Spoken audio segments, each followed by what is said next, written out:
At 80 years old, Rod Stewart is finally opening up about his complex, decades-long bond with Ronnie Wood, a relationship shaped by brotherhood, rivalry, chaos, and deep affection. Born Roderick David Stewart on January 10, 1945, in Highgate, London, Rod rose from humble post-war beginnings to global stardom, discovering early on a voice and style that would define 6 decades of music. From his early breakthroughs with the Jeff Beck Group to the Wild, electric years with the Faces, Rod's raspy vocals, magnetic stage presence, and gift for storytelling carried him into a legendary solo career marked by timeless hits like Maggie May, You Wear It Well, Sailing, and Forever Young.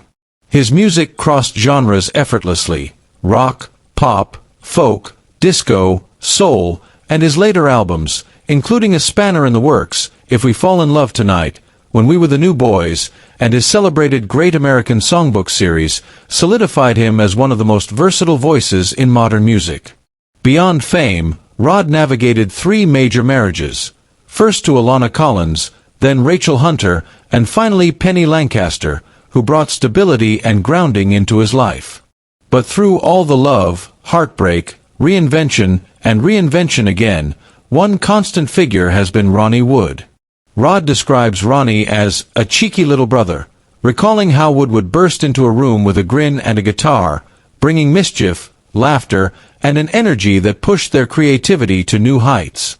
Their musical partnership thrived on tension, arguing over arrangements only to meet in the middle with something magical.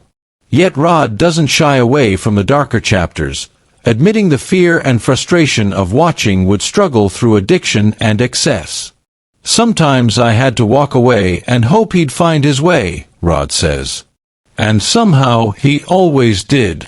Despite long stretches without contact, their connection never faded. Whenever they reunited, it felt like no time had passed. Rod even admits to moments of jealousy when Wood joined the Rolling Stones, but ultimately felt pride watching his friend claim his place as a rock legend.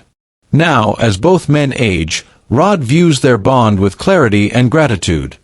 They grew up together, survived the madness of fame, and remain each other's constants. Laughing, he says, "Now we're just a couple of old geysers talking rubbish and cracking each other up. Some things never change." In the end, Rod Stewart's late-in-life reflections reveal not just a friendship, but a brotherhood, one built on music, fire, forgiveness, and an unbreakable loyalty forged over a lifetime lived loudly and side by side. "Ronnie's family," Rod says, "always has been, always will be."